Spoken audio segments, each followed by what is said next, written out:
Molly, do you think I ought to send Fern Crawl a Valentine? You mean that girl you went with when you were in high school? That's the one.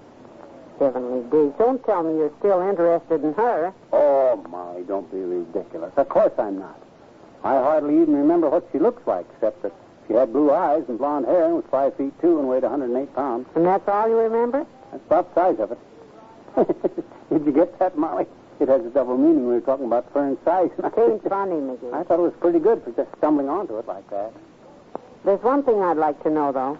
If you aren't interested in Fern Crawl anymore, why do you want to send her a Valentine?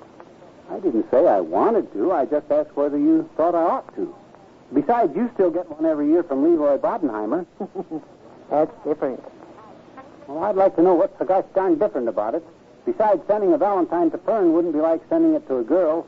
It's more like the way you drop a postcard to an old friend if you was at Grand Canyon or someplace. You're not at Grand Canyon. Now, why do you feel obligated to send a Valentine to somebody you haven't seen for 40 years? My gosh, Molly, if the girl's been eating her heart out that long, she ought to be entitled to some recognition. For endurance, if for nothing else. What makes you think that Fern is still eating her heart out for you? Molly, when a woman feels about a man the way Fern felt about me, the fire don't go out overnight. Did you happen to catch a look at the way she behaved at our wedding? Yes, she was laughing so hard she almost broke up the ceremony. Yeah, but she was laughing with tears in her eyes.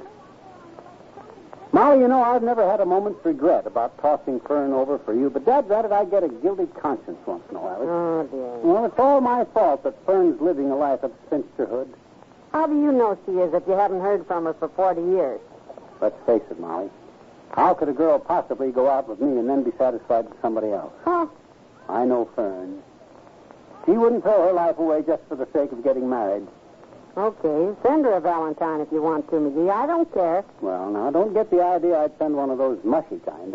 They got more impersonal ones that say stuff like, to an old buddy of either sex on Valentine's Day. Okay, if it'll ease your conscience. Now, I'm going to go out and get the mail. I think they tore down Fern's house to make room for the bridge approach in 1922, but I guess if I send it to the old address, she'll get it. Here's something for you in the mail, McGee. Looks like a card of some kind. Oh, I wonder what that could be. Well, I'll be a kangaroo's cousin. It's a Valentine from Fern Crawl. Oh, she's got a little note on the back. She says, I've been trying for years to get out there to see you, but my husband is so busy with oil lands and investments that we don't travel much. I hope you get back here someday. Would love to have you meet my 4 kids and 16 grandchildren. Best regards, Fern. Ah, she's eating her heart out for you, all right. Yeah. Well, looks like the kid got lucky. I guess I won't bother sending her a Valentine. And, Molly, for Pete's sake, tell that Leroy Bodenheimer to stop sending them to you, will you? It isn't proper.